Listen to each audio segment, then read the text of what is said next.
Hello friends, आपका हमारे YouTube channel mathematics learn easily में स्वागत है। तो चलिए क्लास 10 के ऊपर एक और अन्य महत्वपूर्ण प्रमेय वर्त की प्रमेय अपनों पिछले वीडियो लेक्चर में वर्त से रिलेटेड ही प्रमेय की थी। ठीक है, तो इस लेक्चर को कंटिन्यू करते हुए तो अपने वर्त की एक और प्रमेय पर वीडियो लेक्चर लेकर आए हैं। तो जिसका कथन क्या है, चक्रीय चतुर्भुज के सम्मुख कोण संपूरक होते हैं। चक्रीय चतुर्भुज के सम्मुख कोण संपूरक होते हैं, तो ये अपने को बताना है। तो सबसे पहले अपने चक्रीय चतुर्भुज देखते हैं। चक्रीय चतुर्भुज किसे कहते हैं? तो चक्रीय चतुर्भुज तो अपने देखते हैं चक्रीय चतुर्भुज। चक्रीय चतुर्भुज किसे कहते हैं? तो सबसे पहले अपने इसकी डेफिनेशन लिख लेते हैं। चक्रीय चतुर्भुज, चक्रीय चतुर्भुज की डेफिनेशन लिखते हैं। तो मैंने इसकी डेफिनेशन लिख दी है। चक्रीय चतुर्भुज ऐसा चतुर्भुज जिसके चारों शीर्ष एक वृत्त की परिधि पर स्थित हों, चक्रीय चतुर्भुज कहलाता है। चक्रीय चतुर्भुज क्या होता है? जिसके सभी शीर्ष, यानी चक्रीय चतुर्भुज उसमें चार कोने होंगे, वो सभी कोने है ना वृत्त की परिधि पर स्थित होंगे। तो आप डायग्राम से भी देख सकते हैं। ये मेरे पास एक वृत्त है, ये एक मेरे पास सर्किल है। ठीक है, ये एक सर्किल है। अब अपने को चक्रीय चतुर्भुज स्थान है। ऐसा चतुर्भुज, चतुर्भुज क्या होता है? जिसके चार कोने हो। अब यानी चार भुजाओं से घिरी बंद आकृति को चतुर्भुज कहते हैं। यानी इस तरह, इस तरह, ये एक चतुर्भुज है। और चक्रीय चतुर्भुज क्या होता है? ये एक चतुर्भुज है। और चक्रीय चतुर्भुज क्या होता है? जिसके ये एक चतुर्भुज है और एक सर्किल में जब बंद हो जाता है तो उसे चक्रीय चतुर्भुज कहते हैं। यानी जिसके चारों कोने वृत्त की परिधि पर स्थित हो। ये किसी भी तरह स्थित हो सकते हैं, इस तरह, ये ठीक है। ये एक चक्रीय चतुर्भुज है, ये किसी तरह हो सकते हैं। ये इसके चार कोने ए बी सी डी, ये चक्रीय चतुर्भुज है। आप इसे इस प्रकार से भी बना सकते हैं। मतलब ये जरूरी नहीं है इसी प्रकार बनेगा, आप इस प्रकार बना लो, इस प्रकार बना सकते हो आप। ये भी एक चक्रीय चतुर्भुज है। ठीक है, यानी ए बी सी डी ये एक चक्रीय चतुर्भुज है। ये एक चक्रीय चतुर्भुज है, यानी ये एक चक्रीय चतुर्भुज है, यानी साइक्लिक क्वाड्रेटर। ठीक है, साइक्लिक क्वाड्रेटर जिसे चक्रीय चतुर्भुज कहते हैं, जिसके चारों कोने वृत्त की परिधि पर हो। ऐसा चतुर्भुज जिसके शीर्ष एक वृत्त की परिधि पर स्थित हो, चक्रीय चतुर्भुज कहलाता है। चक्रीय चतुर्भुज कहलाता है। ठीक है, तो आइए अपने थ्योरम पर। थ्योरम अपनी इस प्रकार है, चक्रीय चतुर्भुज के सम्मुख कोण संपूरक होते हैं। तो सबसे पहले अपने एक चक्रीय चतुर्भुज बनाते हैं।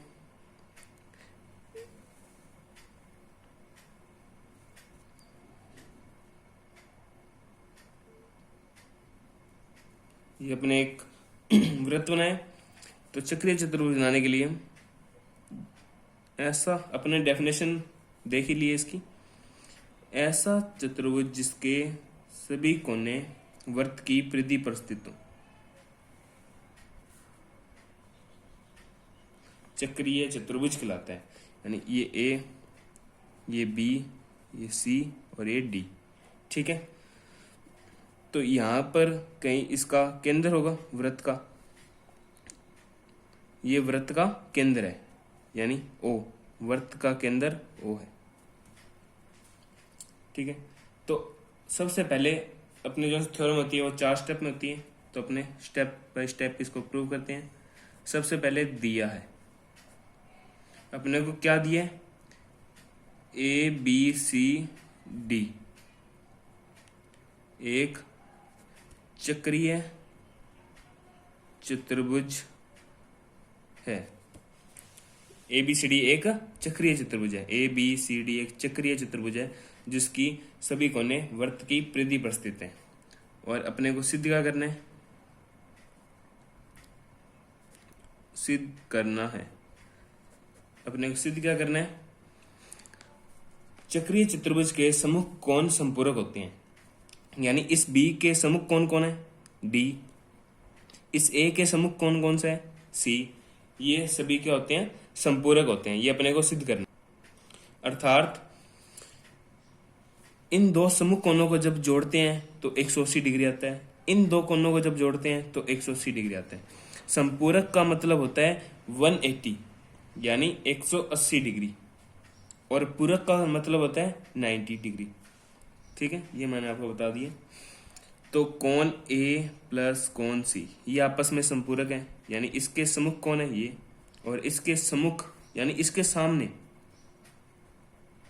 यानी कोण A प्लस कोण C 180 होगा, कोण B प्लस कोण D कितना होगा?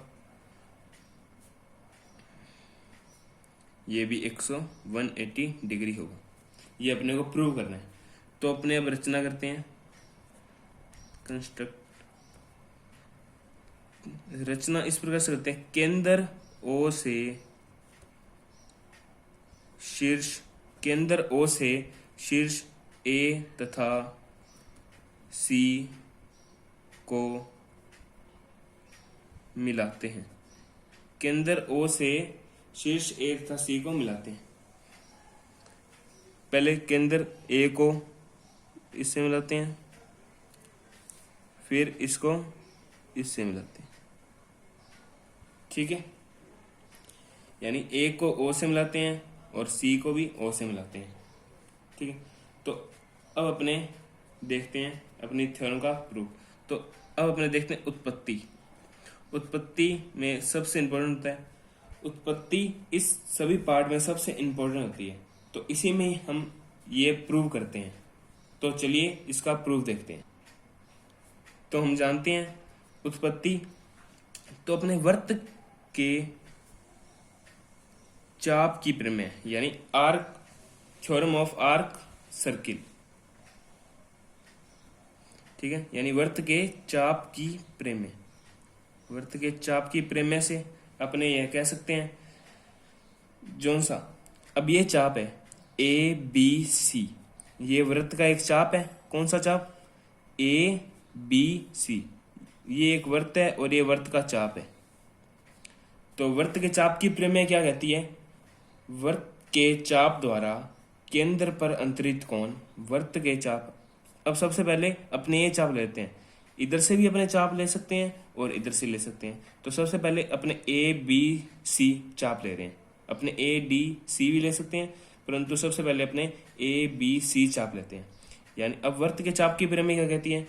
वृत्त के चाप की प्रमेय ये कहती है, वृत्त के चाप द्वारा केंद्र पर अंतरित कोण, केंद्र पर अंतरित कोण वृत्त के शेष भाग, यानी शेष यानी ये इस भाग को छोड़ के अन्य शेष भाग पर स्थित बिंदु पर बने कोण का दुगना होता है।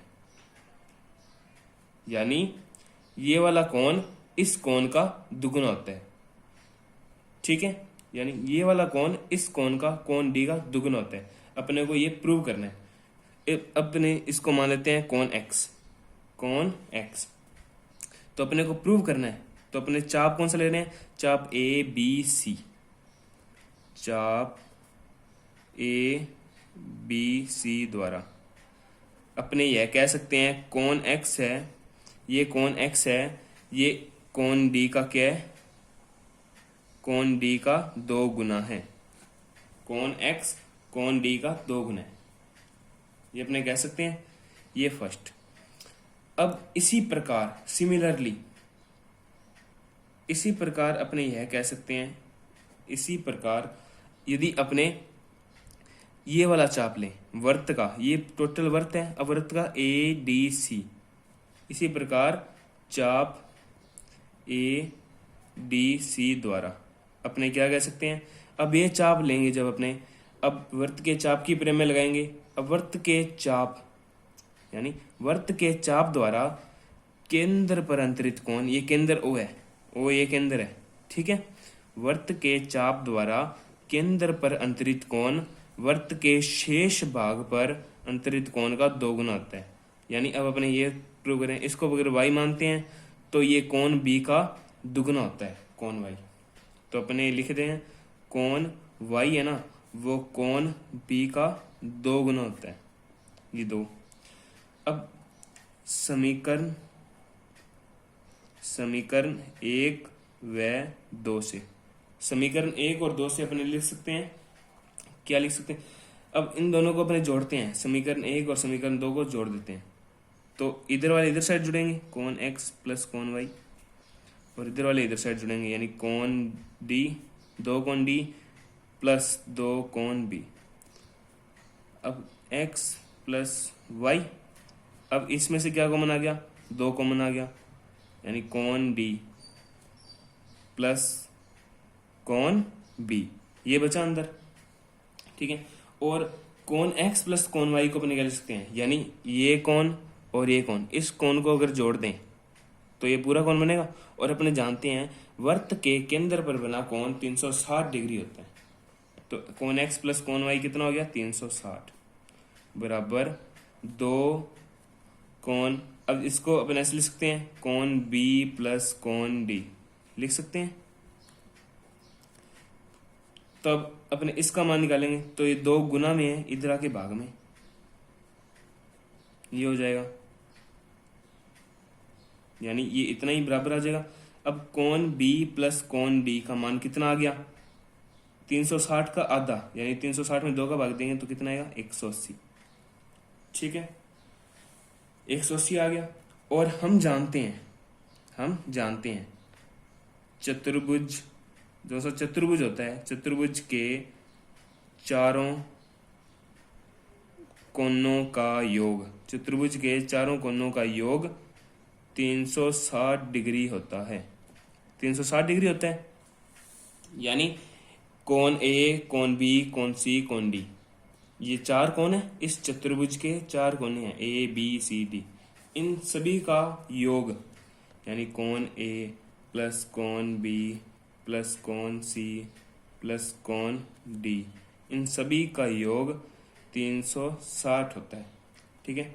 और अपने को पता है कोण बी और कोण डी कितना है, 180 है, कोण बी प्लस कोण डी कितना है, 180 है, ये अपने को दिया है, ठीक है, ये 180 होता है। यानी कोण बी प्लस कोण डी 180 लिख देंगे, यानी बचा कौन है यहाँ पे, कोण ए बच गया और कोण सी बच गया।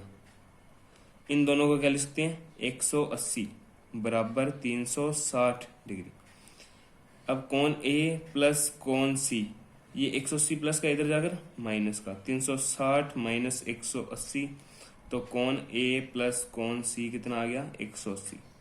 और यही अपने को प्रूव करना था, एक अपने ये प्रूव कर दिए और एक अपनों ने ये प्रूव कर दिए, ठीक है। ये दोनों चीज अपने को सिद्ध करनी थी, ये देखिए। Thanks for watching this video.